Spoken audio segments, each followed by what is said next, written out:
Hello and welcome to another episode of the Pounder Blue Report, part of the Full 10 Yards Network. Myself and Ash back once again after our pretty hectic AFC West roundtable with Tyler, Liam and Colin last week. Really enjoyed that though. It was a good chat, wasn't it, that one? Yeah, really good. Yeah, since then I drove back from Paris, which was hell. But other than that, all good, mate. All good. And you're looking your usual complexion again now instead of I've calmed the down red a bit that we had just last week. After Paris, Monday in Paris was like 35 degrees Oh, last wow. week. So yeah, it was like proper hot there. And Yeah. I don't tan very well, so there you go. Put them two things together. No, but a good time was had by all by the sounds of it, which is the main thing. Got your holiday in before the NFL season began. Yeah, needed to be done. The kids needed a break. I didn't get a break, but I was going to say, as long as the kids had now, fun, that's the main thing. Yeah. Now the kids are back to school, your break begins. Yeah. And obviously now we're looking forward to week 1 of the NFL. We are recording on Thursday evening, so actually kicking off tonight with the Bills versus the Rams. Ash, how do you see that one going? Actually, just really quick predictor for the kickoff. Yeah, it's going to be a really good game tonight. Hopefully, I see a very offensive game. Even though these are good, but I just think that they are quite high powered offenses. I think that it's going to be quite close. I think the Rams might nick it. Yeah, I think this could be two of the best teams in the NFL. Potential Super Bowl as well, I reckon. I'm gonna go the other way though. I think the Bills will take it, but yeah, like you say, it'd be a high scorer and be a really good game. It'd be a bit of a washout if they got two of the best teams in the NFL together and to open it up, and then it was a bit of a damp squib. So hopefully not that. But anyway, less of that. We're to talk about the Chargers and also the Raiders as well. We've got Mark, Raiders fan, coming on to talk about the Raiders with us a little bit later on, but we're going to wait for him. And the way it's going to work this year for us is obviously first half of the pod, we're going to kind of look back to the previous game, discuss that, and then we're going to look forward with a guest to the upcoming game. But obviously, as it's week 1, we don't have any game to discuss. So we're going to lay down some markers. We're going to first talk about some Chargers news, a few little news items that have cropped up in the past week or so since we last recorded, and then just going to lay some markers down, as I say, for some NFL season predictions, just a bunch of award winners, and just talk about who's going to make the playoffs and win the Super Bowl. But that's kind of the middle section. But yeah, so we've got a few things to talk about. Should we start with the big news or build up to the big news or the big talking point? What do you reckon? Where do you want to start? Well, will JC Jackson play this week? Obviously, yeah, that's it. It's the big one, isn't it? Yeah, I mean, at the beginning of the week or even the beginning of yesterday, it was Debbie Downer. Oh, no, he's definitely not playing. He might be, or it could be a couple of weeks now. He's still in a walking boot. And then they pulled the Houdini on us. And then, so now it might, even us talking about that he might play is a good sign. So that's the main thing. Because at one point when it first all occurred and he was going into surgery, it was, could he start on PUP and things like that. So for us to even be talking about this is great for us, a great sign. So personally, I think that he might not play, or if he does play, he'll be limited. But I just think that just us talking about it is a great sign for him going forward. Yeah, it's a bonus, isn't it? I've not really been optimistic about him coming and playing for week 1 because kind of like we talked about previously, like the surgery happens so late in the day in terms of like training camp, and then you're thinking 2 to 4 weeks, and the optimistic side of that is 2 weeks where he would just about be able to play. Obviously, being out of his boot and being running yesterday has kind of picked up the optimism, but maybe just for week 2, I can't really see him playing. However, the Brandon Staley press conference from yesterday on the Wednesday was timestamp it, considering this will come out on a Friday. When he gave that little wry smile and he wasn't really giving a great deal away, he was like, is he keeping a little lace up his sleeve here? The sly little dog. I don't know, but we'll see what happens, I guess. They did say it was a game time decision, so we'll see. And obviously we'll talk about it with Mark a little bit later on. But obviously Davante Adams needs looking after by someone, and obviously JC would be that person. But yeah, we'll wait and see on that one. But I'm still probably going to edge to no. Yeah, I would probably do the same, to be fair. I think that it's a good card to keep close to his chest, even if he thinks that, what's the point of even announcing it if we know he's not there? Like, let's just keep the Raiders guessing. I think, it's just be a bit too soon for him. But I personally said that anyway a few weeks back. I think that you're talking week 2, hopefully, he'll be back, and it looks like that's the possibility at the moment.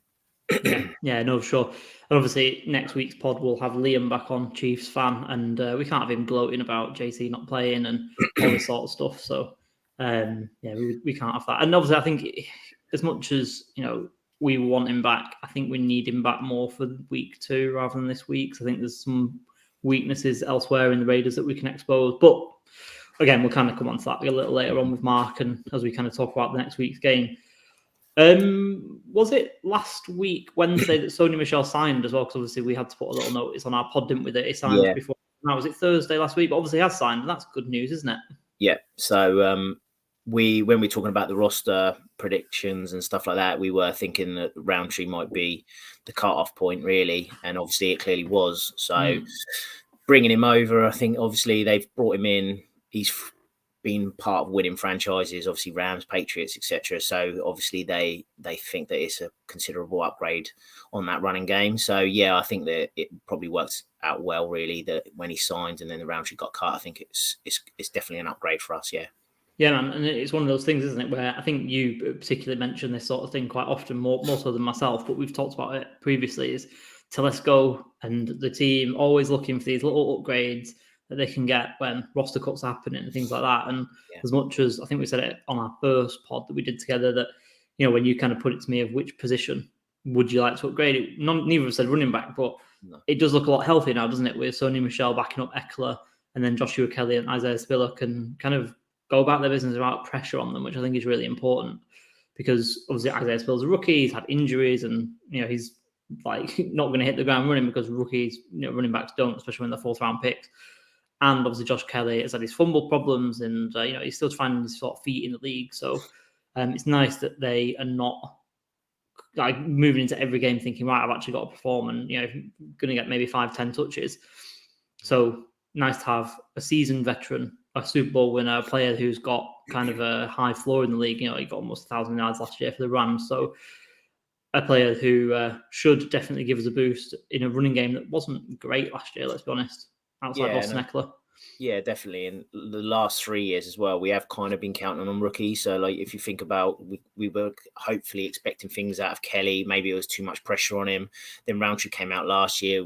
Even though he's a 7th round pick, there was a bit of charges saying maybe we've got another guy here that can run the ball, give Eckler. And the same with Spiller. Like, I think the pressure's on these young guys to come in and produce straight away. And really, if you think about, they're not 1st, 2nd round, 3rd round running back draft picks. So they're all later round guys. So maybe the pressure was on too much for him in these first few years. So having someone like Sony there, I think, is just going to be, which obviously he is an ex-1st round running back. I think he was 32 in the Patriots. So hopefully we'll get something out of him, and then sprinkle in the other guys as well. So yeah, hopefully that running game is far more complete and we're not as reliant on Eckler. Yeah, 100%. And, I'm interested to see how they sprinkle in Xander Horvath as well.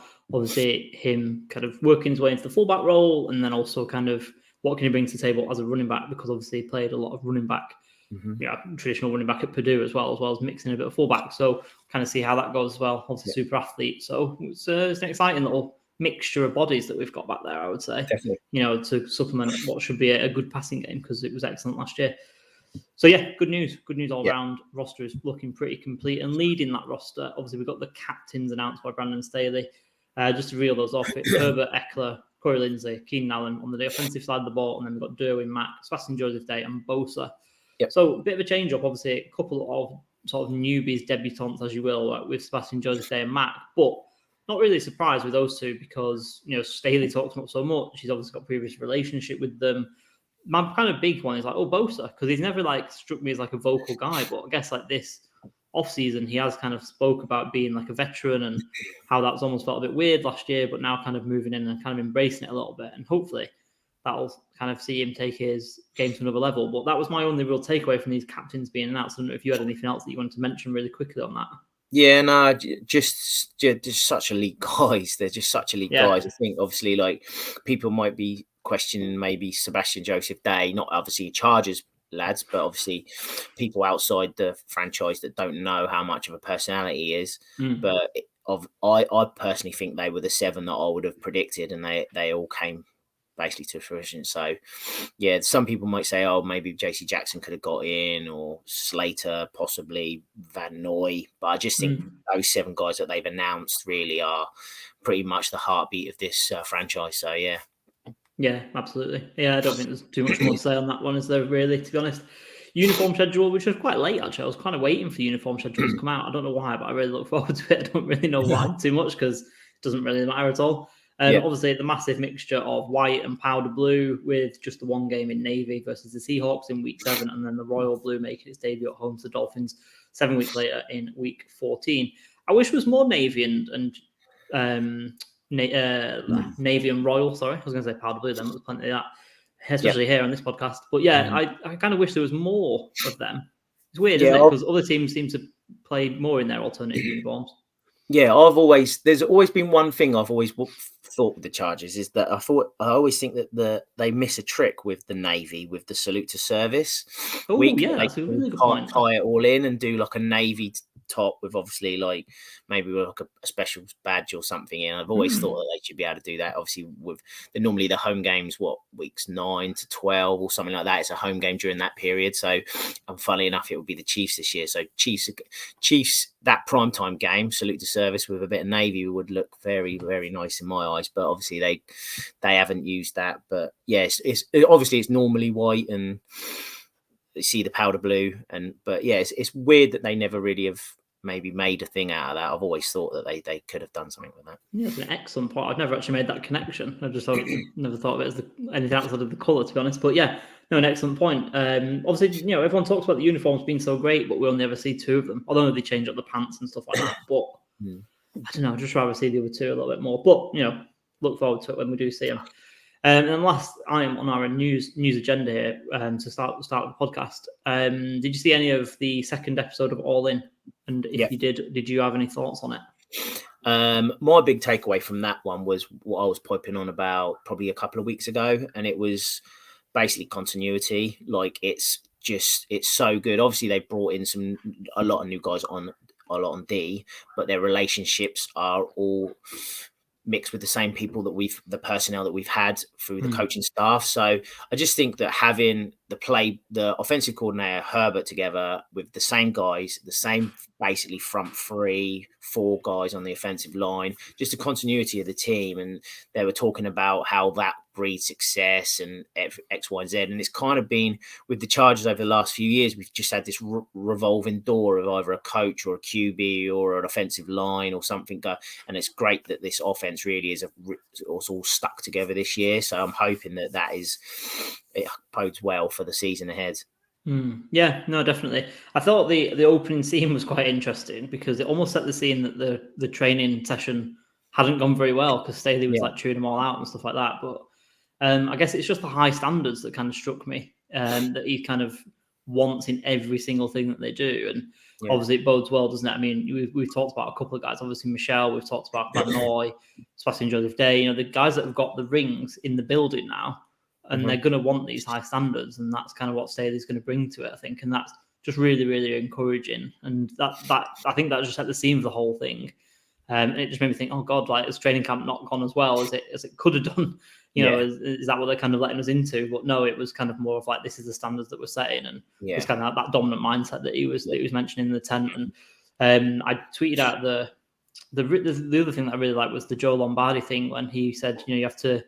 I can't remember what the tweet was or the quote was now, but it was something about getting used to the tedium and being happy, like comfortable with the tedium or something like that. I'll tweet up again, but I just thought that was really, really interesting. I thought that is actually true. You just got to grind it all the way through if you want to kind of get to that end goal. So I thought that was another great takeaway. He was joking with Chase Daniel when he's saying about it, because he called him like a tubby old man or something. I was like, that was a good little nickname for your QB too.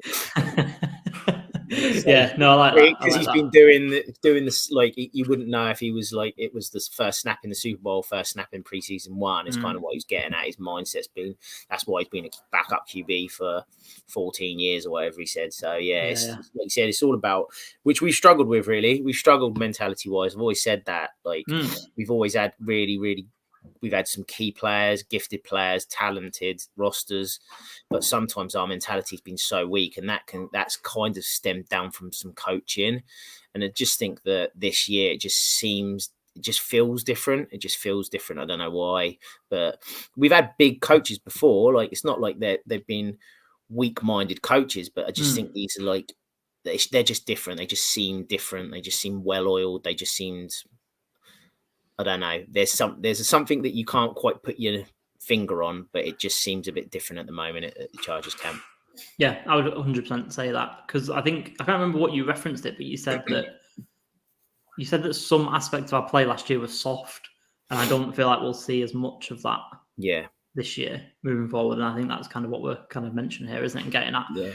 But yeah, that kind of rounds up the Chargers news. Not a great deal going on considering that we're going into week 1, but just a few little talking points to mention since it's been 8 days since we last recorded.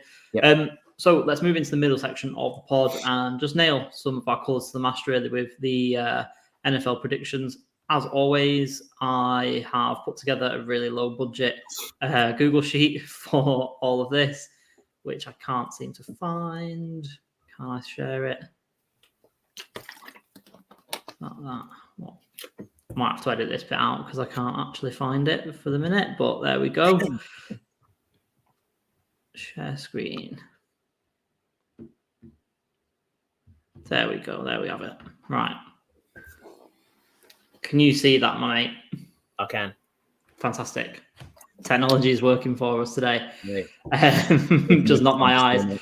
Even with just the thunderstorm outside my bedroom window. Yeah, I know. Exactly the same here, actually. Yeah, crazy weather up and down the UK, I think. So let's start with the player awards then, over here on the left-hand side. Let's just go down from the top, I would say. Who's your MVP for the NFL season coming up in 2022? My MVP is probably not much of a shock, but it's Josh Allen. Okay. I just think that this AFC East that he's in isn't that great, and I think that they'll just be able to put some serious points up against people, and I think they'll be the number 1 seed in the AFC. And I just think that with them two combinations of some high-powered offense, weak division, number 1 seed, it kind of works its way into MVP for the league, really. Yeah, I can't really argue too much apart from that, to be honest, because especially because I'm going to say they're going to win. That's going to get them off to a good start. Kind of begins the writing of that story, doesn't it?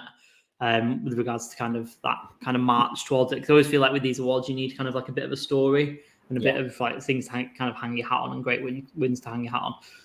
For that reason, I'm going to kind of not say Josh Allen, because like, what's the point in just having the same answer the whole time? So I'm going to go for Homer. I'm going to say Justin's going to win it.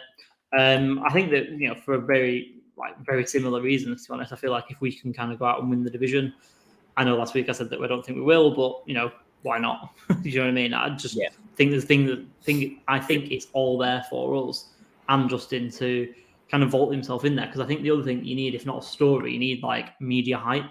And I think after maybe not the easiest start to his NFL career in terms of like media hype, because of the way he came out into the NFL from college and kind of how he was thought in college, I just think like the media is almost like really behind Justin Herbert now, and everyone kind of loves him. So I think he's kind of got that. So yeah, I'm going to go for Justin, just for the sake of difference, to a certain degree. Yeah. Okay, I'm going to go kick off Offensive Player of the Year then. And I would tend to sort of almost think, why isn't the MVP just the Offensive Player of the Year? Because it's always a quarterback. But again, just to kind of not say Justin Herbert again, I'm actually going to go for Lamar Jackson. I'm quite big on the Ravens this year, as we'll kind of come on to when we flip over to the other side and do our team predictions. And I think the Ravens are in for a big bounce back year. I think they've got a pretty easy schedule. They've got a really good team. They drafted really well. Lamar's obviously in a contract year and probably wants to prove himself, although he won't sign that by the looks of things before playing for that. What does he want? Is fully guaranteed contract, doesn't he? Which I'm not sure he's going to get. But best of luck to him. And if he kind of puts together a great season, then the Ravens might just give him some more money, which will work out well for him, I guess. Yeah. What about yourself?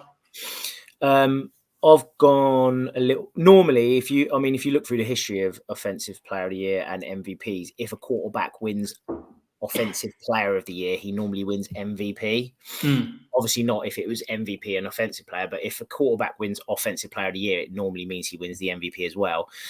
So in theory, in some respects, I could still say Josh Allen here, because I do think he's going to have one of them seasons. But to be a little bit different, I think that there's a coach coming over to the Vikings who had a number one wide receiver last year, comes over to this team that's got a true number one wide receiver as well. And I think Justin Jefferson could be in for one hell of a year if Kevin O'Connell uses him the same as he did Cooper Kupp. So watch out for Justin Jefferson to have a bit of a blow up year, even though he's been doing it for the last 2 or 3 years, but it could be one of them career years that we talk about. Yeah, man, how much higher can the ceiling get? Because he's been insane since he came into the league a couple of years ago. But for a lot of the reasons I just said, I believe exactly the same thing. Justin Jefferson's going to have a fantastic year, because I think the word out of training camp in Minnesota is he is going to be using that Cooper Kupp role. Yeah, it's going to be like pretty slot based, like he was at LSU when he scored 1,000 touchdowns in that in the season that LSU won the championship. Yeah. So yeah, I completely agree. Justin Jefferson is going to be right up there. I think it's one of those things where we could be sat here in 12 months' time saying, yeah, Justin Jefferson's the best wide receiver in the league. Yeah. Yeah, unfortunately. Yeah, we don't want to sort of open the old can of worms with the Minnesota fans again with the rookie of the year. But yeah, he's good. He's very, very good. What about for defensive player of the year for yourself?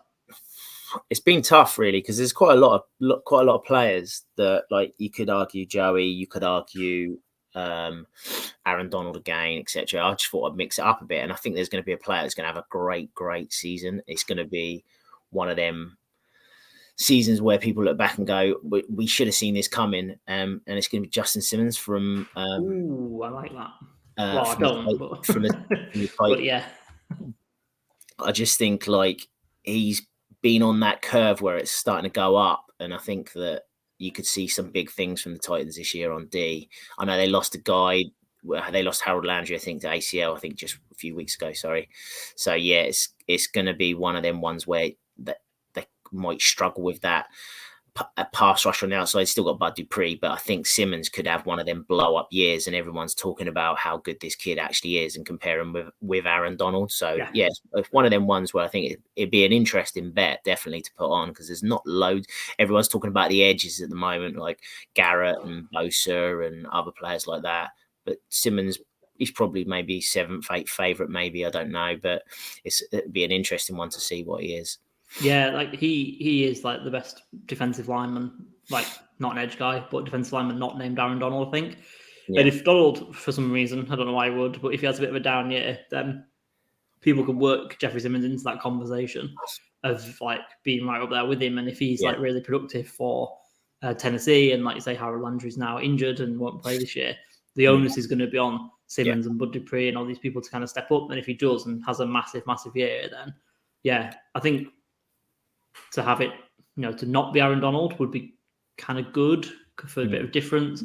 And then if someone in the same positions had like a monster year and maybe had a bit of a statistically better season, then I don't see why not. So yeah, it's a really interesting chat. I really like it. And I don't think the division's that difficult to pick up some big performances in. So it's not like you've got high-powered offenses and like it gets a bit lost in games. You've got 6 games there where you could literally. Matt Ryan doesn't run a lot. Lawrence looks scared in the pocket, and you've got the Texans, which who knows what's going to happen with them. So you can see some big games in them divisional games, and they always count quite a lot towards them big awards. Yeah, because obviously, the Texans, sorry, they're not going to do what I'm going to say. If the Titans, come on and get like, towards the number 1 seed again, like they did last year, then that's obviously, again, just playing that story, isn't it? That you've got with these players winning these awards. But I really like that shout. I like that a lot. I'm going to be boring though. I'm going to go for an edge because, I love edge guys, and also I just feel like the award always goes to an edge guy. So I'm going to go with Nick Bosa.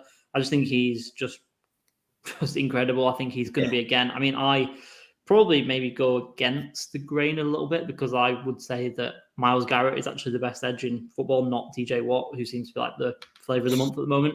But again, I think that with the season that he's going to have, I think, like Justin Jefferson that you said, I think Nick Bosa could really vault himself into that conversation of being the best edge in the league. I think both brothers are down for big seasons. I do think that he's going to anchor the San Francisco defensive line and defense as a whole, who potentially going to have to carry that team a little bit with Trey Lance at quarterback, kind of still finding his feet and things like that. So I think he'll have plenty of opportunity to wreak some havoc, and I think he will.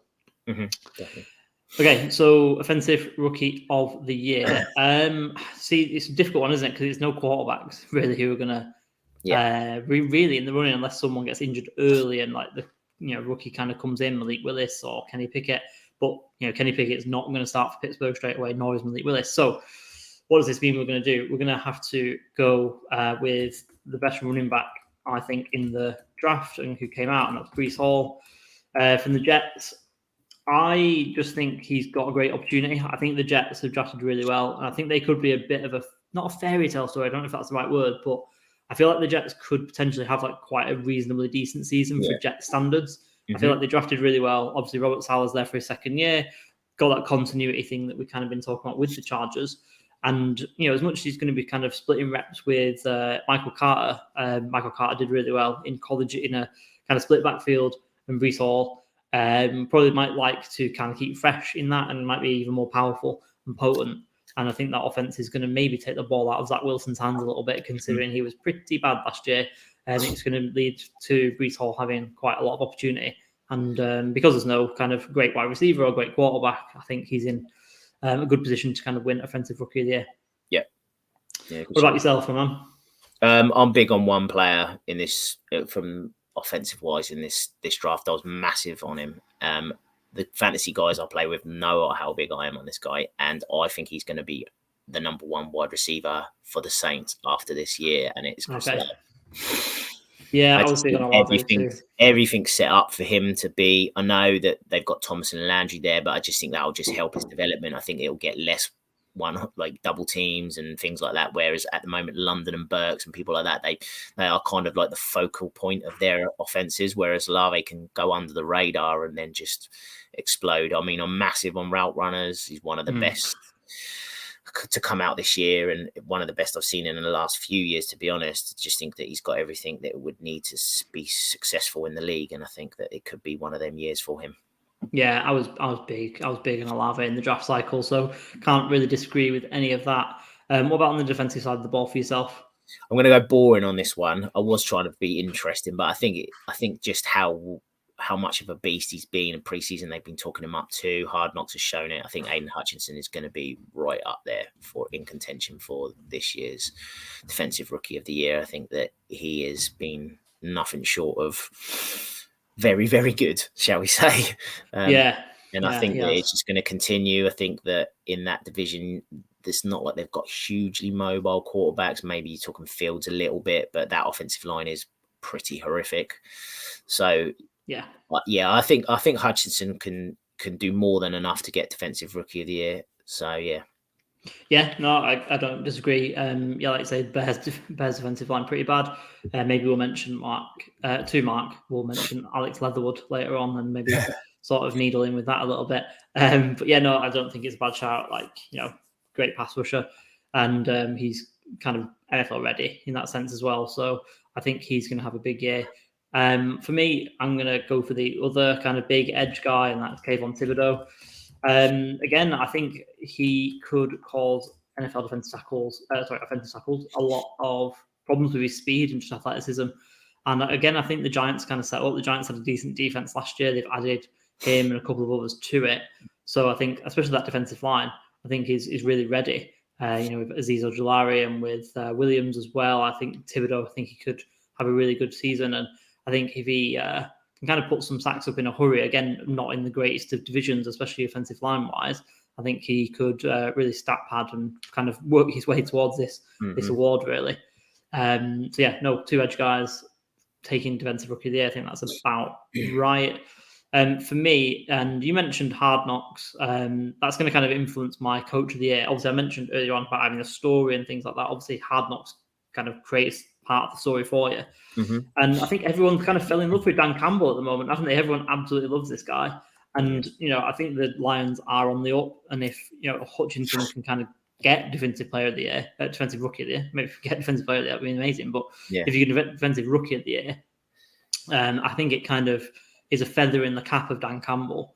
And if the Lions win 7 games, because the Bears are going to be pretty bad, the Vikings they might split with, and then I don't know what the schedule's like, but if they can win 7 games and be kind of knocking on the door of the playoffs in the NFC, I think he's a shoo-in, to be honest. Yeah. Especially because everyone seems to absolutely love him. So I don't see why he can't be right up there.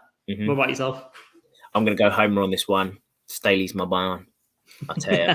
So I just think that I'm really, really big on us winning the West this year. I just think that we're all set up for it. It's the best we've ever looked. And the only people that are going to really stop us doing it is ourselves, really. So I just think that I know that the Chiefs are still at the top. They're the ones to beat. But I just think that this is kind of the year where I just feel that, like I said, mentioned earlier, there's something I can't quite put my finger on, but it just feels different at the moment within the Chargers fan base and the Chargers camp. So I'm going to go Staley. I think it's maybe a little bit boring. McDermott would be the non-homer pick just because of MVP for Josh Allen. I really think that the Bills would be the 1 seed and we could be the 2. So it'll be Staley for me. All right. Yeah, I would definitely not complain about that because that means we're going to have a great season. So let's pick our playoff teams in the AFC and NFC and also our Super Bowl runner-up and winner. I'll flip over to yourself because you just kind of mentioned that you put in the Bills in at number 1 then. Okay. Bills are 1, yeah. I think they could win 14 games this year, to be honest. I think that they might slip up to the Rams and then I think it'd just be like that. Oh, are they as good as we think they are? And then they go on a run of 11 games without losing. Yeah, right. It'd be one of those where everyone doubts them week 1 and then they just go on this mad winning streak. Yeah. They've got a superhuman at quarterback and they've got a great roster top to bottom. Got a great roster. Yeah, just looking through their roster, it's just so good. Such a good roster. Yeah. All right, then give us the rest of your 2 to 7. 2 is us. Okay. 3 is the Ravens for me. I think that they'll win the North, and I think the Titans will be the 4th. Titans, okay. And what about 5 to 7? 5's the Chiefs. Yeah. 6 was the Broncos. Ooh, okay. And 7 last week, didn't we? And 7 was the Bengals. They sneak in. The Bengals sneak in last day. Who's their last game? Do you know? I don't know, but the Colts are going to lose it on the last day again. I'm telling you now. That'd be heartbreaking. They'll be like, it wasn't even Wentz's fault. It was the coach's fault. They're trying to ding him out at the end of the year. Yeah, I don't know if I'm going to put the Colts in there. Boring at the top. Bills for me. Ravens 2. I think they're just going to have a great year. And especially because the Steelers aren't going to be that good. I know they're probably going to not be terrible because of Mike Tomlin and all that sort of stuff. The Bengals are good, but the Browns with no one at quarterback, and I think they can still beat the Steelers and the Bengals, to be honest. So I don't think they will have many problems being the 2nd seed. I'll go for the Chiefs because I did stick with the Chiefs last week, unfortunately, and then I'm going to actually go with the Colts. I don't know. I think the Titans are coming down a little bit. I think their cycle's ending. So I'm kind of going to go for the Colts. I don't think there'll be very much between them. But yeah, I'm going to go for the Colts just to be a little bit different. Yep. Obviously, Chargers for the 5th seed. I think we're quite comfortable with the 5th seed. I think we'll kind of lose out on a game by the Chiefs or something like that. And unfortunately be relegated to the 5th seed despite probably having a better record than the Colts, which is annoying. Then I'm going to go for the Bengals again, same as yourself for 6. And then I'm going to say the Dolphins are going to sneak in. I just feel like their offense has got a huge ceiling. And I just don't think I can really ignore that. So I'm going to kind of say that they're going to sneak in because I think that the division that we're in could also cannibalize each other a little bit with the Broncos and Raiders missing out. Probably, again, just about. So, yeah, we're going to have a bit of a bloodbath in the AFC playoffs. Not so much for the NFC playoffs, I'll probably say, which is going to look kind of samey, I think. If I kind of move through this one, so I'll go for Packers at 1. I'm going to go for Rams at 2. Who have we got there? So by default, I'm going to put the Cowboys at 4, I think. Well, the Eagles could give them a run for the money, but I kind of need to see it before I believe it a little bit. And obviously, it's going to be the Bucks at 4 for me there. And then this is kind of where it gets a bit interesting, isn't it? It really gets down to slim pickings here, doesn't it? But I'm going to go for the 49ers. They're going to be in there. And, if Justin Jefferson has a great season and Kevin O'Connell can kind of sprinkle his little Rams magic on there, I'm going to go for the Vikings. I'll put the Vikings on Minnesota. And, I'm going to go for the Eagles actually as well, because the NFC South is pretty bad after the Bucks, isn't it, overall? So I can't really make a case for any other NFC South team making it. That's my 1-7 in the NFC. Did you find this one as tough as me, especially down the bottom? It's kind of like I don't know if it was tough. It was just a case of I was just putting teams in because I think they're the best of a bad bunch. Yeah, that's it. If it was one league, like the Premier League or something like that, the top half would be dominated by AFC teams. 100%. I don't even know how many teams from the NFC would even get in. That's how bad I think it is. Top 3? Maybe, but we'll see. I don't know. But yeah, I think that the AFC is much, much stronger at the moment. But yeah, shoot with your NFC playoff teams. Yeah, I've got Bucks at 1. Okay. Just think Brady will do enough. they play the Panthers twice and the Falcons twice. Yeah, that's a good point. Actually, I didn't really consider that. It's really easy. I think the Rams will be 2. Then I had the Eagles actually at 3, just because I think that NFC East that changes every year. Cowboys won it last year. I don't think it's been the same team that's won it for the last 10 years or something. I think it's even more than that. It might be more than that. Yes, it's mental. So, and I just think the Eagles. I look through their rosters, bloody great. So yeah, it's good. It's good, isn't it? And I just think that they're like you said, you're playing Washington twice and the Giants twice. So it's 4 givens there, isn't it? So you're talking.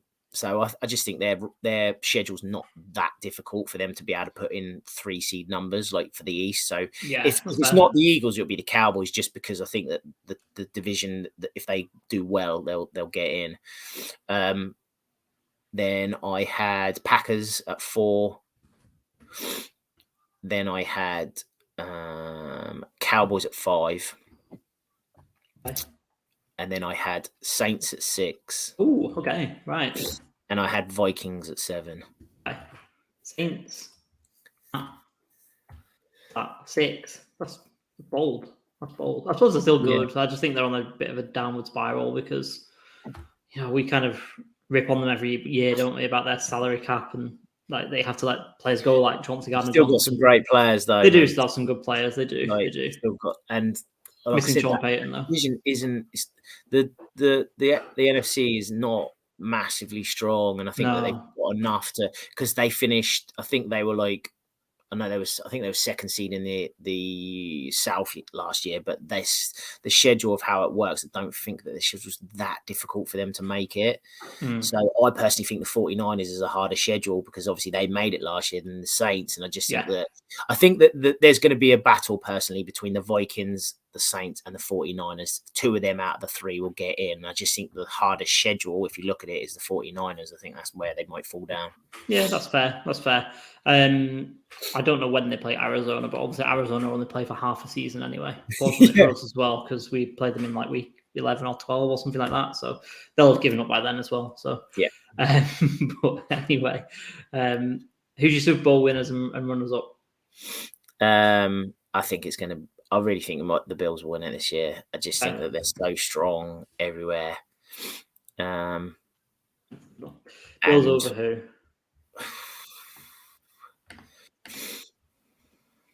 Rams.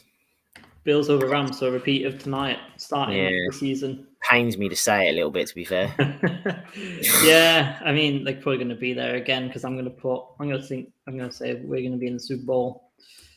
I can spell our name. There we go. Not all that. Editing button's going to get hammering today. I'll still spell it wrong there, haven't I? That's embarrassing. So, and then I'm going to say the Rams. We're going to be in all LA. Super Bowl, and I just don't think we can actually go there and win it. With the first try of asking, I know that we've got some guys who have played in Super Bowl, won the Super Bowl, things like that. But the Rams have just done it, and I think they'll repeat because I think they're very, very good. And Sean McVay will hopefully then just retire and leave us to kind of dominate LA for a little while after he's enjoying himself. Then we can win it the year after that. Mm-hmm. But we'll keep that. We'll keep that, and we'll kind of check back in on that and see how badly we did come the end of the season.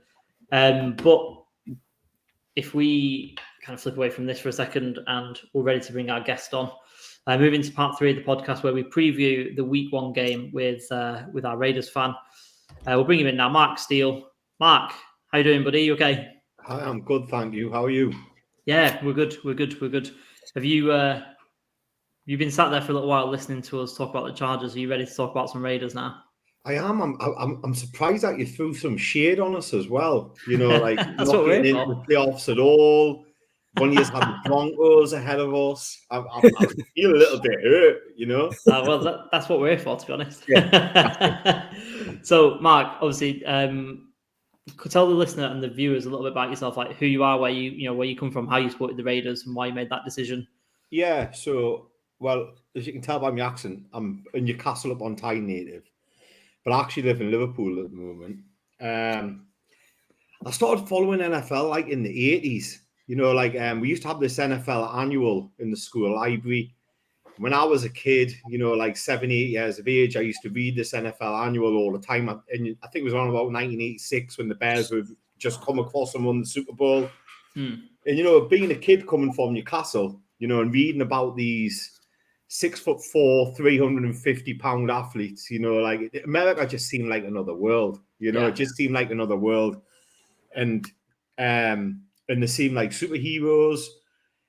All my friends were watching wrestling. I always had to be a little bit different. Everybody in Newcastle supports Newcastle United. But I just took to American football and loved it from the off. I remember watching the Dallas Cowboys in the 90s and the San Francisco 49ers. And it took us a while to land on a team, if truth be told. When I was a kid, I think I had a stint supporting the Cowboys at one point when I was maybe 10 or 11. I think I had a Troy Aikman shirt at one point when I was a kid. But as I grew older, hip-hop became popular. The Raiders were synonymous with NWA and West Coast hip-hop. And also, I became a little bit more interested with the Raiders as I kind of matched them up a little bit towards my city, Newcastle. They originally came from Oakland, and Oakland had a bridge, and Newcastle's got a bridge. They wore silver and black, and Newcastle wore black and white, and it was a near match. The Black Hole and the Gallagher End, rowdy fans, working class cities, bit of a rough background. And I kind of landed on the Raiders when I was about 11, 12, 13. And for me sins, it's just kind of stuck. We've had a Super Bowl appearance since then, which we lost. And then it's been like 2 playoff appearances since that Super Bowl win. But I'm yet to see us winning the playoffs since that Super Bowl win. And the first time we got really unlucky because Derek Carr was in MVP form. And then, his ankle got rolled up on last game of the regular season, and we went to go play Houston. And we went to go, I think it was Houston or not, but it was a disaster any road, So, I mean, things are looking up for us at the moment. I like the hire of Josh McDaniels. It feels like the circus is no longer in town with Gruden and Mioch out. It feels like we're being run by a proper front office and a proper head coaching and coaching team. I like what we've done this off-season with the positional group hires. Patrick Graham's a really good hire for us. I'm like as you can imagine, my history of being a Raiders fan, I'm not really an optimistic Raiders fan. Any of my friends will tell you I'm a proper realist. I like Carr, but I'm very fair on how I judge him. But this year, I do feel like we've got a good nucleus, and I do think we've got a good team. I think, like you were saying earlier on, there's a feeling that's brewing around the Chargers. You were saying there's something that we don't know what it is, we can't put our finger on it. And I've kind of had that feeling with the Raiders all off season as well. I do think that this roster that we've got is deep and young and talented. Hmm. And I think that we have ability in the positions where it counts today in the NFL. You know, can we pass the ball? Carr showed that last year, stepped up massively. Can we catch the ball? We've got one of the best triplets of receiving options in the NFL. Can you stop the pass? Well, I actually think our secondary is quite good this year. Nate Hobbs is poised for a breakout. I think he's going to move to the outside and look fantastic. I think Trayvon Moehrig has had a very solid rookie season. I think he's going to really thrive in this Patrick Graham defense, like we saw Xavier McKinney last year for the Giants do it. You know, I think Max Crosby is just maturing into a top 5 edge rusher in the NFL this year. I think he's an outside bet for MVP, for not MVP, Defensive Player of the Year. And we've got one of the best blindside left tackles in the NFL in Colton Miller.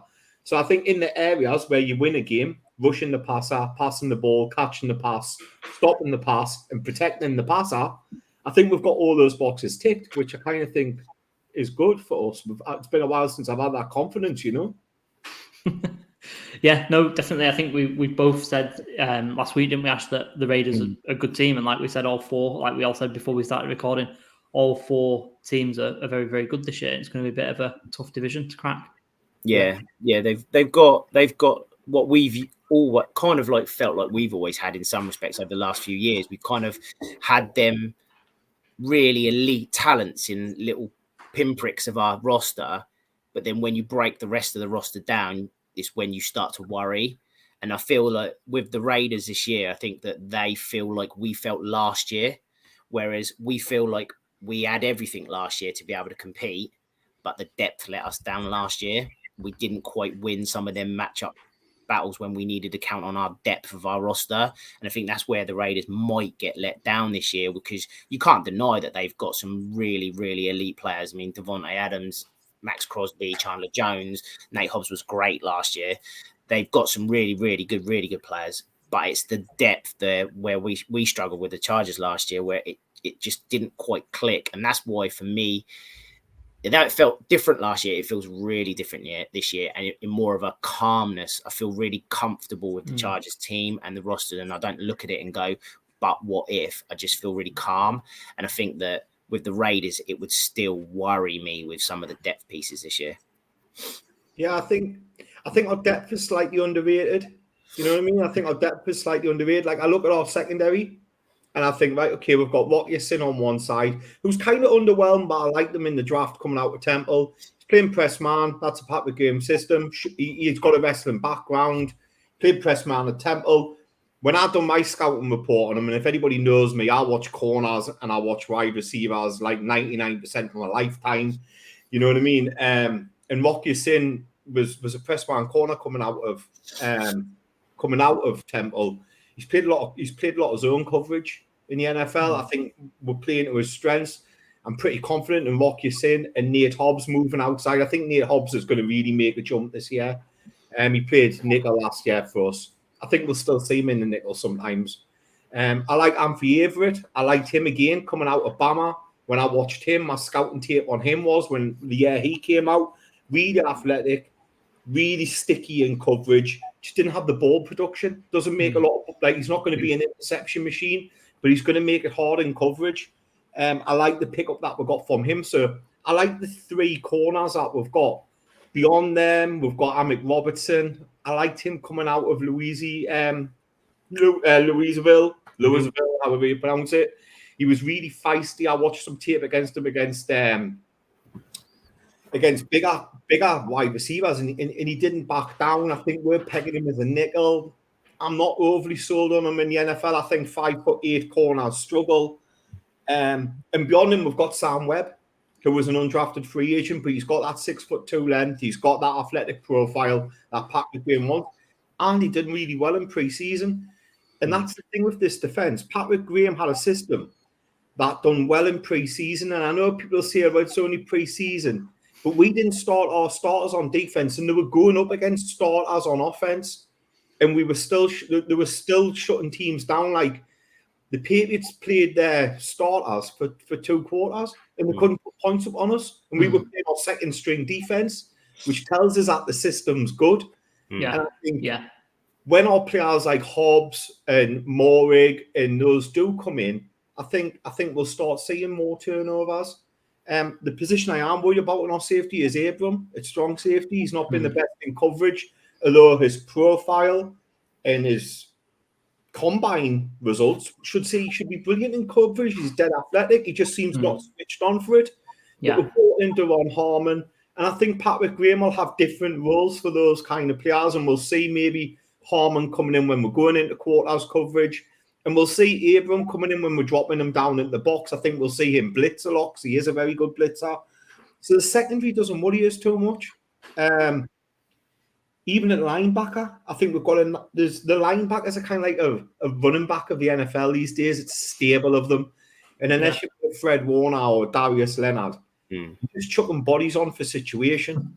And I like the blend of what we've got. We've got Denzel Perryman, who you have and you'll be familiar with, who hits the hole and he's a run thumper. You know, we've got Divine Diablo, who was a rookie last year and who flashed, but he's got sideline to sideline range. You know, we've got Gion Brown from the Titans, who's one of the better coverage linebackers in the NFL, albeit has injury history. And then we've got 2 undrafted free rookies who again flashed in pre-season. Luke Masterson, who's a converted safety, and got a takeaway last game and all that kind of stuff. And a guy called Darian Butler from Arizona, who our linebacker coach before. So, you know, like, and the both of them have made the roster. Nobody thought we were going to carry 5 linebackers, but yet we had to because we were worried about those 2 not making it practice squads or team taking them. So the depth there, I feel, is there. I just feel it's young. I feel it's young depth. We've alive. We're backing a lot of talent. Not necessarily back in a known quantity, but I do think it's there, you know?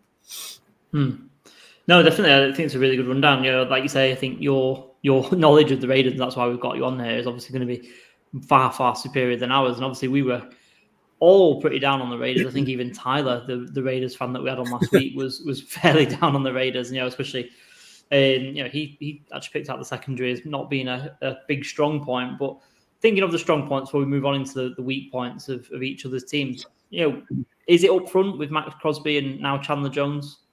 What the strong points? Yeah. Of our defense, I'd probably say that the strong point of our defense, does start with those 2 on the edge. And overall, I mean, the strong point of the team.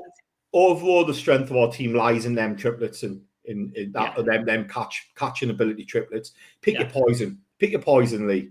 You know, you leave Devontae Adams in single coverage, and you're going to get absolutely minced. You know, put safety help over the top of them, which I think teams have to do. And you've got Darren Waller, who is a tight end body but a wide receiver ability. There's not safety in the league, including Derwin James, who's going to be able to live with him in coverage. I'm sorry, he's too big, he's too strong. You don't remember a certain interception that was thrown last year, right? It was ball, wasn't it? he was also injured as well. Like he mostly ever of an injury. I mean, he's a freak. He's a freak of nature. I'm seeing tight ends in his body type being drafted in Kyle Pitts, and then of course you've got Hunter Renfrow. You know, and Hunter Renfrow can get open in a phone booth. I mean, he's so underrated. You know, like he wasn't in the top 100 players for the NFL. You know, but yet anybody who went on coverage with him, it didn't matter. He could get open against any of them. He wins at 3 levels somehow, even though he's got no athletic profile whatsoever. And he can snag touchdowns. And I was going to say, Mark, you look like more of a wide receiver than Renfrow does. Sorry? I said you look like more of a wide receiver than Renfrow. I watch a lot of wide receivers and a lot of cornerbacks, and Hunter Renfrow just defies everything. It defies everything you see on tape. He's this thin built 5'9", 185 pound, 4.5 speed. You know what I mean? Kind of like. But yeah, he gets open. He wins, he's got amazing hands. You very rarely see him drop the ball. And as you saw last year, he can hit people on fake punts as well. Like, you know what I mean? You can come down the box and lay the wood. I just love Hunter Renfrow. I just love him. No, he is a great player. He is an absolutely great player, and like you say, should inspire a lot of people who maybe don't think they've got a chance in the NFL to maybe think they do. So yeah, I think obviously you might have heard us talking about JC Jackson. Obviously, you're hoping doesn't play. Do you think that is area where the game hinges on, do you think, with JC playing or not? Or do you know, as I've watched a lot of JC Jackson, and I know that you were really excited about signing him and stuff like that, but you know what JC Jackson had a lot of in New England? He had a lot of safety help. He wasn't very often put on an island, you know. He's not one of these Jalen Ramsey type who's an island cornerback. One of those where the defensive coordinator for the Patriots or Belichick, who acts as, you know, like who's head coach, but he's calling defensive plays, would give him a lot of safety shade help over the top to allow him to kind of undercut routes to get his hands on the ball. Yeah, to play a bit free, right, and just be able to do what he wants. I don't know if Staley is going to allow him that kind of leeway. If you're wanting to put him on an island, I think he could be a bit of a free agent bust. Ooh, you know, there was enough of a risk there for me. Although I would have had him at the rate, I was making no bones about it. I'm not being bitter. I just think he does need safety help over the top to rely on those interceptions. I just don't think he's an island cornerback like Jalen Ramsey, for example. You know, although you've paid him that way. So yeah, I mean, like I don't think that Davante Adams would have been the best matchup for him had he been fit anyway. I don't think there's many cornerbacks that are a good matchup for Davante Adams. His releases off the line of scrimmage are so good. His route running is so good. His hands are so good. I mean, in any generation, Davante Adams would be a fantastic wide receiver. And I thought this watching him when he was at the Green Bay Packers before he even signed for us. Like, Davante Adams is the template of what a modern day wide receiver is. And Justin Jefferson is following that template, you know. So, I mean, I don't think you're going to lose that much with JC Jackson being out injured, is my point. I think Davante Adams is going to get his targets and he's going to get his catches, and I don't think he could have prevented them, regardless who was there. I think what you have to do, and I think where this game will be won, because I think it will be an offensive shootout. You know, if you've got Chargers players in your fantasy lineout, if you've got Raiders players in your fantasy lineups, get them in the team, because it's going to be a high-scoring game. Neither defense can contain each other. There's just too much power. There's just too much firepower on the offensive side of the balls.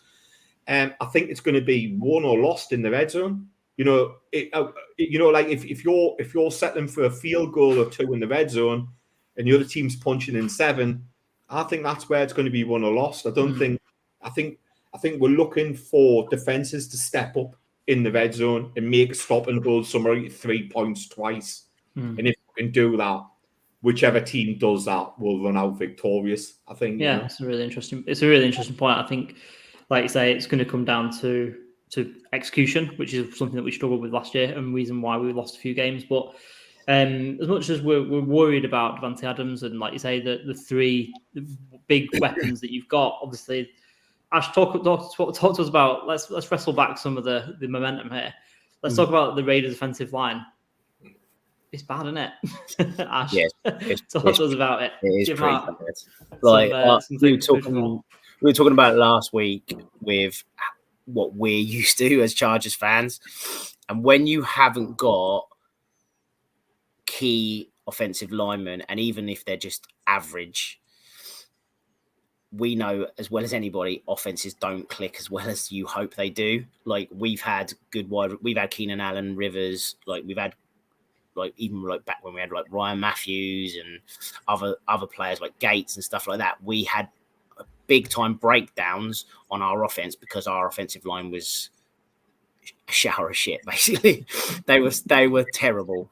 And what would worry me as a Raiders fan is, although I've got, if you had to put it in an analogy of football, I've got a £100 million striker, but no one can get him the ball. That is kind of what worries me. With if you've got no time to throw and you're just doing dump offs to Abdullah and Bolden, you won't be beating teams in the AFC West. You're going to have to get these offensive linemen clicking to at least get these balls to these big time targets, which they are. So that would be my main concern. I think Miller's absolutely fine as an offensive lineman, but the other 4 are not. There's question marks. There's question marks, and there might well 2 of them or 3 of them might well be more than capable. But the Raiders have, over the last few years, have had quite a good offensive line where they've drafted well with them. Like 5-6 years ago, and they had the core of them players, and they've been able to bring in some good free agent additions. What they've done recently is they've switched and they've gone and got these prize winning players like Adams, etc., and they were hoping to strike gold more so on the offensive line with the draft picks, and it hasn't quite worked. So now you're left with players that they should have been there, like your Alex Leatherwoods and stuff like that, and they're not.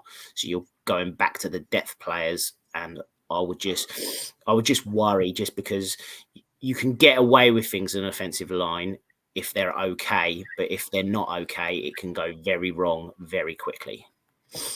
I couldn't agree more. I think our offensive line quality starts and ends with Colton Miller. I think Donald Parham was a good draft pick. I liked him. I just think he's a rookie, and rookie offensive linemen have their teething problems. But the way we'll counter that, or the way that, is Josh McDaniels. It comes from New England. He'll play a hurry-up offense. He'll not let you get players on and off the field. When the preseason, we're seeing offense snap the ball at like 17, 18 seconds left on the clock. The calls come in fast. Derek Carr's one of the quickest decision-making quarterbacks from snap to release in the NFL. I think he might be the fastest from snap to release in the NFL. So he gets the ball out quick. Cam Brasillo came across from New England with Josh McDaniels. New England have had some good offensive lines in the past. I'm not saying he's going to make a difference now, but he's there to coach this offensive line up. I think we'll see a lot of protection. I think we'll see a lot of tight ends shaded over. Foster Moreau might be in quite a lot. I think we'll see a fullback in, or at least a halfback chip block in quite a lot. But I do think that there's ways that the Raiders can mitigate the offensive line in the interim until hopefully some of them get up to speed. But yeah, of course, it's a concern. But there is things you can do to protect your offensive line who's going to be protecting Derek Carr. And one of those things is a hurry-up offense. Don't let the Chargers get their sub-package players on the field. We saw that in the off-season. They were snapping the ball, 18 seconds left on the clock routinely. Put people in who can chip. Foster Moreau's a really good blocking tight end. Josh Jacobs is a really good blocking running back. And then Mia Abdullah is a sensationally good blocking running back. Like, watch his tape, he'll lay you out. Mia Abdullah is a really good blocking running back. And I think we'll see a lot of that within there, And also Derek Carr has got such a quick release and such a quick. He's really don't. One of the things with Derek Carr is I think he can be soft, and I think he doesn't hold on to the ball well under pressure. I think he does make decent decisions under pressure though. But one of the plus points for Derek Carr is definitely his mind. He's got a photographic brain. He digests playbooks like no other quarterback I've known. His decision-making is Brady-esque. And I'm not saying he's as good as Brady, of course not. Yeah. But what I'm saying is he can go from snap to throw as quick as Tom Brady can. You know what I mean? And that's because of his intelligence. And we're going to rely on every single bit of that to be able to generate offense with that offensive line, which is poor. Yeah, it's going to be that classic cat and mouse game, isn't it, with the offensive line versus the defensive line? Because, like you say, there's got to be a few strategies in there to mitigate, like you say, the lack of talent and just the lack of NFL bodies that have got on that line at the minute. But hopefully the Chargers can catch you guys cold early on before you kind of get into a bit of a rhythm. And like you say, it's just about getting the ball to the playmakers, isn't it, for the Raiders? And that is going to be the key to the game. But Mark, give us a couple of players who you're looking to really make an impact on the game to win the game for the Raiders. Does it boil down to just Max Crosby or Devontae Adams, or is there anyone else that's kind of a bit more off the beaten track? I think on the defensive side of the ball, it'll begin and end with Max Crosby and Chandler Jones and the pressure can put on Max Crosby. Just like Justin Herbert's going to still be having nightmares about Max Crosby from last year. I think he finished that last game with a couple of sacks, but also about 4 or 5 QB hits. All reports is he's been absolutely unreal in training camp, although we've not seen him. Nobody's been able to block him, but that's our offensive line, in all honesty. But even Chandler Jones and even these season pros who have come in, Devon Harmon, have come in and went, wow, Max Crosby's poised for a leap. So I think defensively, you're probably right, it is Max Crosby. Offensively, we've talked about Adams and stuff like that, but I do really think that it's still our offense, especially with the line being so bad. begins and starts with Derek Carr. Okay. Derek Carr, this system really suits Derek Carr. When we hired Josh McDaniels, I thought that's a great hire for Derek Carr. You know, like it relies on up tempo. It relies on quick decisions. It's got lots of paper cut passing. Derek Carr's very accurate. He's not really good at extending plays and running around, although he has got athleticism, you know, in spades. It just he prefers that snap to release. He doesn't want to be dropping back 7 yards. He doesn't want to be holding on to the ball for 4 or 5 seconds because he can't with this offensive line. He wants snap, read, release. And this offense is really this offensive playbook is generated for that. I think on the defensive side of the ball, Max Crosby, Nate Hobbs is going to be important. I think he's going to follow Keenan Allen. Rocky Sin on the other side needs to stop Mike Williams. So, but I do think on the offensive side of the ball, it's going to be Derek Carr who's crucial.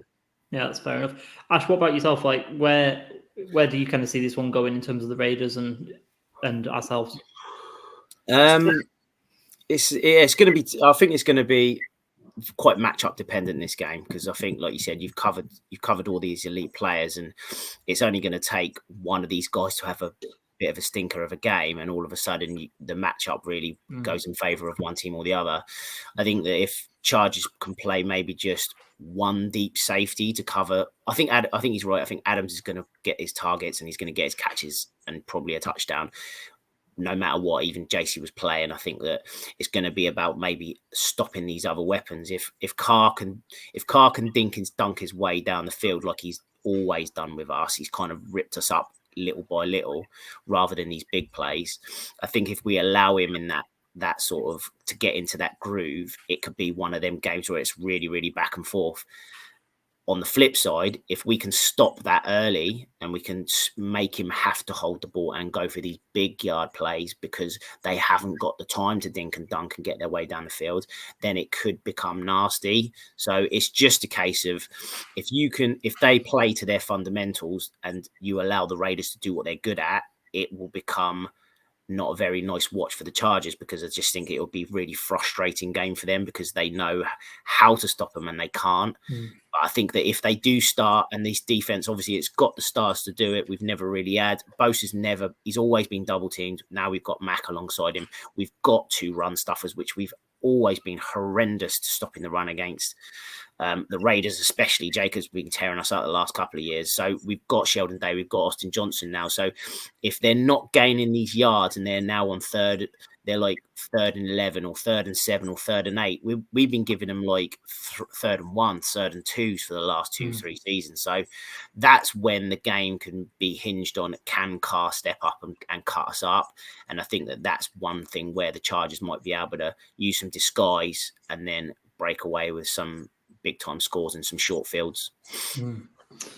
So Mark, obviously we're here to talk about the Chargers mainly because it's a Chargers podcast. What about from your point of view, like how would you kind of see the Chargers? Who you kind of looking out for? Who you don't want to wreck the game for your guys on the weekend on Sunday? Yeah, I'm looking at your depth chart here, and look, I'm a big Justin Herbert fan. I think he's poised for an MVP. Yeah, almost like if Josh Allen, doesn't have the, I think it's going to be Herbert and Allen at the top all the way through the season, and I think that could be tight in the voting. And I'm a big fan of Justin Herbert. So obviously I worry about him. Mike Williams, you brought him back. I worry about Mike Williams in this game slightly more than I do Keenan Allen, just because he's got that deep speed. And whilst I'm all right with Morig, I'm worried about Abram in coverage. And if he's on his side and he's the shade, he's going into quarters coverage. If Williams does beat you sin and can get deep, I don't know if Abram can read the game well enough to be over there and shade coverage on him. So Mike Williams, I think is the one that I'm worried about alongside Justin Herbert on the offensive side of the ball. On the defensive side of the ball, you've named the 2 of them, Mac and and Bosa, frightening the life out of us. I couldn't agree more with the sum up that you gave before. We don't want to be in 3rd and 9. We don't want to be in 3rd and 8. We want to be in 3rd and 1, 3rd and 2. If players haven't developed to get guys up and down the field, Bosa and Mark, it could get messy. And whilst I do think Colton Miller will stand, is a really good left tackle and can stand up and pass protection. Don't worry about that right-hand side and pass protection, I do. I worry about our interior and pass protection, in all honesty. They didn't look great in pass protection in the off-season. They looked far better at bullying people in opening lanes for the running backs. But they didn't have Derek Carr behind them, and Derek Carr sets a lot of the blocking package. You see him at the line of scrimmage doing a lot of audios. He's constantly talking to the centre and saying, pick up that blitz up. He's so intelligent, and I think he makes the offensive line better in front of him just with his intelligence, But yeah, the players that I'm worried about on the offensive side, to sum it up, Herbert, Mike Williams. On the defensive side, your two edge rushers. Ash, what do you reckon to that? Do you reckon Mark's kind of pinpointed the right players there? Yeah, I think Williams has been a little bit of thorn in their side. Obviously, last game he showed up big time, especially on that last drive that we got back into the game. He's been pretty consistent against them for a while. I think that you're talking. I think that Herbert's going to be able to get some good yardage, and there will be quite high score in our ends. And it's just a case of if we've obviously got these superstar defense that we've never had really before, in a sense that it's been this many players on our D, because obviously we've never gone into free agency and gone wave one, let's go and buy the most expensive corner and one of the best edge rushers in a trade. Well, that's not Chargers how they do it. They don't trade for good players, and they definitely don't go and sign them for big money. We're always in the wave 2 and the wave 3 section. So for us to go out and get these players and kind of create this defense that's just got quite a few superstars on, you're just hoping that these guys can stand up and basically show what they're all about in week 1. And obviously for us it's going to be a massive revenge game. So we're talking about what have obviously happened last year. The crowd's going to need to get involved. It's going to be a real team effort. But we would put back to where we think the weaknesses are.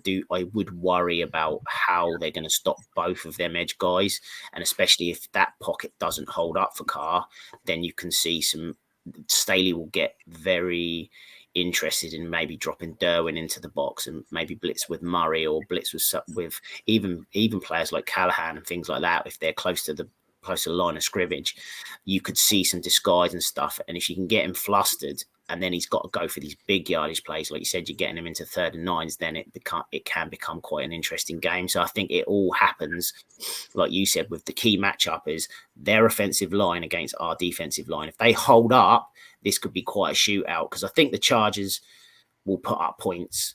It's just, can the Raiders put up points? Because if the Chargers D don't really turn up and they're putting up points, this is going to be a right good shootout. But if they do hold up, the Raiders could literally take the ball out of Justin Herbert's hands, and all of a sudden he's not on the field for that long. Yeah, no, it's like you say, it's a really intriguing game. There's a lot of little storylines that are running through it. The offensive line versus defensive line for both teams. The secondaries, the wide receivers are great. The two quarterbacks. Mark, I think what you've been talking about with Derek Carr actually reminds me a lot of what we used to talk about when we used to talk about Phillip Rivers. You talk about his intelligence, talk about him changing the play at the line, you talk about a quick release. I don't know if that's just something that you picked up on, Ash, but it just seems like there's a lot of parallels there between as Carr gets a bit older, maybe he's going to be Phillip Rivers or something like that. It's kind of interesting. Not a bad person to be. It's not at all.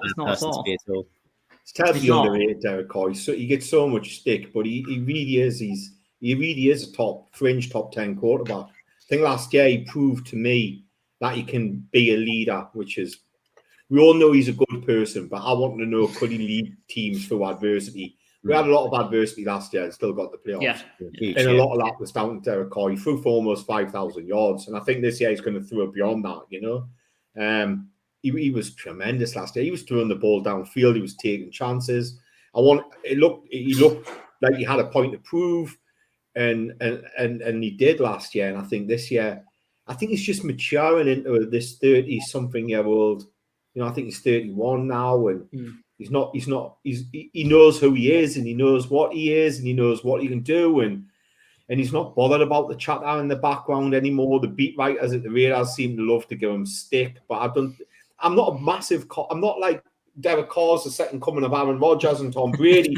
I'm very realistic with what I think he is, but I do think he's better than what a lot of other people realize he is. I do think he is a very good, very, very good quarterback. I would probably take Derek Carr ahead of Matthew Stafford and Dak Prescott if I was building the franchise now.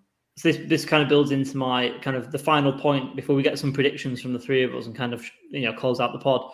I wanted to kind of put it to you. Last week when we had our AFC West roundtable, all five of us said that Derek Carr was the fourth best quarterback in the division. And, we all prefaced it with saying that it's a great division for quarterbacks. But do you kind of think that's fair? You've just been talking a lot about him a lot, and you've talked about him a lot and gave him a lot of praise. But do you kind of think that's fair, or do you think he's a bit higher up in your mind?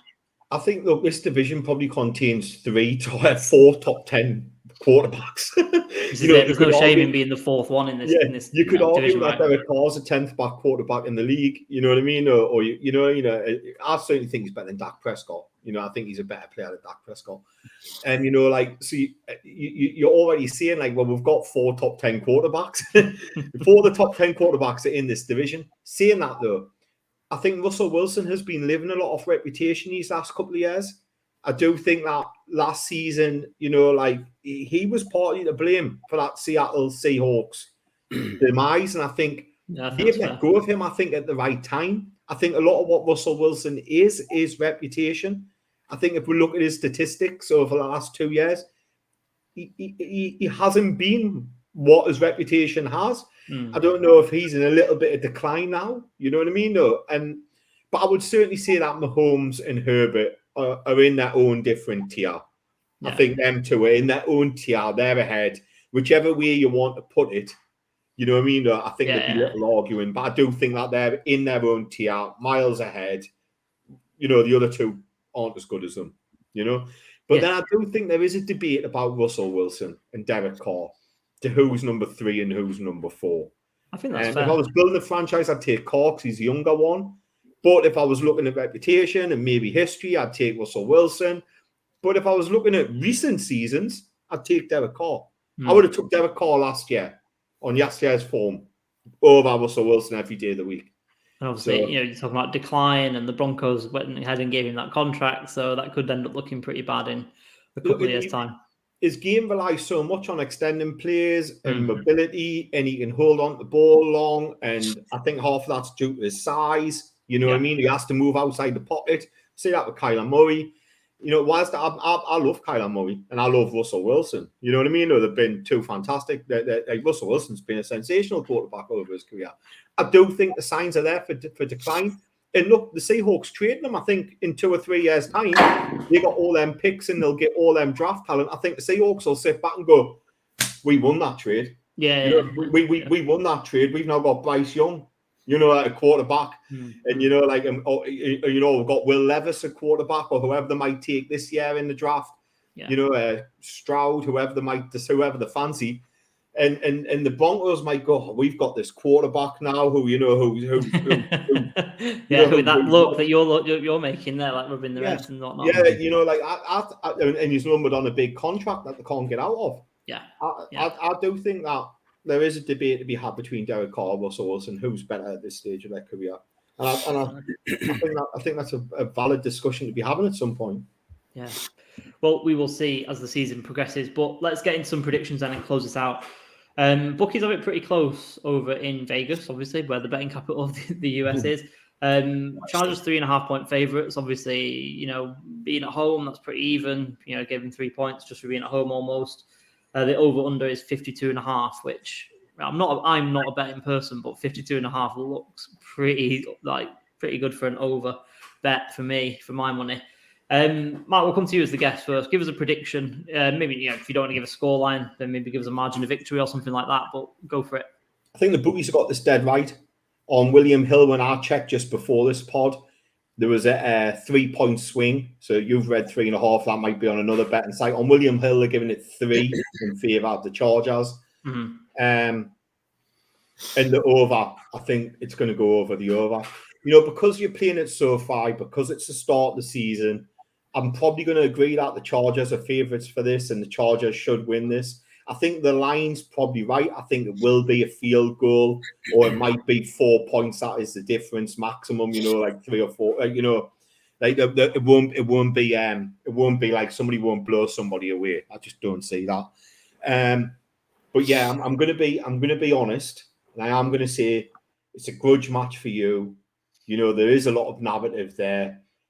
There is enough concern about that Raiders offensive line. I do think that this will be, if I was betting, just say it, put my life on it. Like if I've got to be honest, I want to say the Raiders, but I do genuinely think that the Chargers will win this.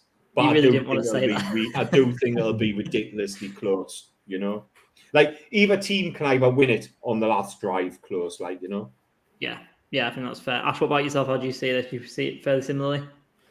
In some respects, yeah. I think that what might happen is I think that we might go up, and then the Raiders might have to play a little bit of catch up. I think that I've got it down as 34-24, just as a prediction, which might be way further away. But it's, even though it looks quite far away with 10 points, it actually might not be that. It could be 3 points going into the fourth quarter, and then Raiders have the ball, interception, goes for a touchdown, or they just lose it, short field for Chargers get a touchdown, there's not enough time, and also then it becomes a 10-point game where it doesn't actually look like a 10-point game. I think that it will be very close, it will be very end to end. I think that might be something that just happens in that fourth quarter that makes it not comfortable, but a little bit more of a point difference than actually it looks on paper. Sounds like a little bit what you're describing is the game that we played against the Browns last year, where it was very, very back and forward, and then the Chargers just like were the last team to kind of hold the pen almost, and that's what kind of led to the win. Yeah, because it could even be the Raiders could be going into, I don't know, 2-minute drill down by 3, and with literally like hardly any of the game to go, but they're in maybe their own 20. And who's to say if they're down by 3, there isn't a sack, fumble in recovery, goes over the line, and then it's 10. So it sounds like I'm going, oh yeah, they're going to blow them out of the water. I don't think that's going to be the case. I think it's going to be very high scoring. I think that there's just going to be something that happens in that fourth where our defense actually turns up for a change and stops an offense going down the field and making a play. So I just think that it's one of them ones. And I think that because everyone's been so down on this D for a while, because we've always thought it's going to be better than it was. And I think that this game, the defense actually steps up for us and wins us that game at the death and makes it the 10-point swing. I think it actually could be like a sack strip recovery for a touchdown or an interception pick 6 or something that the defense created it. So Justin Herbert's got either a very short field or they've already got the touchdown for us.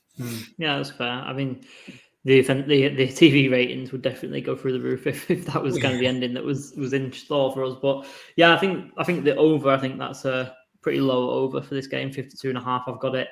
And I think the margin's pretty bang on. I think it'll be slightly more than that. I think the Chargers could maybe win it by a touchdown-ish, maybe a little bit less, 4, 5, 6 points, something along those lines. But I do think it'll be a really close one. I do think it'll be an offensive game. As the defenses kind of just try and kind of get their feet underneath them a little bit and get adjusted to what the offenses are going to be like. I think both offenses have got better throughout the offseason as well. So, yeah, I'm going to go for like a 4 or 5 point victory from the Chargers. But, yeah, I think it's going to be a bit of a scary one. Definitely a one-score game where the Chargers obviously are known for that sort of thing, and that's their trademark almost. But I think we'll get this one over the line a little bit similar to how we did maybe in week 1 last year against the Washington football team. Well, now Commanders, obviously. But, yeah, it's going to be a close one. It's definitely going to be a close one. But, we'll round it off there. Mark, thank you so much for coming on. I think this is going to be game of the week. I think if any NFL fans are watching NFL, this is the game you want to watch this week. I think this is going to be game of the week. Yeah, I think just on that note, I think Sky or whoever's making the decisions about who to put the games on for Sky, I think they dropped a bit of a ball there in not putting this game on TV. Game of the week. It's got too much storylines in, especially with last year. Yeah, exactly. Yeah. This is going to be game of the week. 100%. No, but yeah, like I say, Mark, thank you very much for spending, way too much of your time by the sounds of it and looks of it. We probably doubled the amount of time that we're going to keep you on for, but it's been great having you on. Just tell everyone where they can find you on social media if they want to get in touch with you and talk some Raiders football. Yeah, thank you. I can have them all on. I love just talking American football, so sometimes some people need to shut me up. But yeah, you can find me on Twitter, on my handles at Stick a Pin in It. I'm a bit of a nomad when it comes to pods, so I'm all over them. I'm just I'm not on a steady pod at this moment in time. Open to find one if anybody wants to do steady pods. But I do some fantasy pods. I do all sorts of. I do college pods. I'm all over the place. I'm like a gypsy. But yeah, you're better off following my handle if you want to follow any of my content. I do the odd article. In draft time, I'm really active. And you're an Auburn fan, right? I'm an Auburn Tiger. That's right. Yeah, Bo Jackson, Auburn Tigers. Yeah, so that's my college team, Auburn. Yeah, so give him a follow if you're an Auburn fan, a Raiders fan, or indeed just want a good follow. Obviously he's come out with all the knowledge. Obviously very, very knowledgeable come draft time in the college game. So yeah, give Mark a follow. I don't think you'll go too far wrong. But yeah, once again, Mark, thank you so much for joining us. We've been the Powder Blue Report, part of the Full 10 Yards Network. You want to find me at Wakefield90 and also usually behind the Powder Blue Report as well on Twitter. Ash, close us out, tell us where we can find you, and then we will run the closing credits. Yeah, mine is at Tills999s, and yeah, like I said, keep the Powder Blue Report coming, boys, isn't it? So we'll hopefully it's a big win for the Chargers this week. So yeah, we will see, and we'll be back next week to talk all about it, and then we'll be back obviously a little bit early with our pod next week, obviously being a short week, playing the Chiefs on Thursday Night Football, and like I said before, we'll have Liam on to go through that after we have talked all about this game. But yeah, thanks again, guys, and we'll see you soon. Thanks again for listening, and we'll see you next week.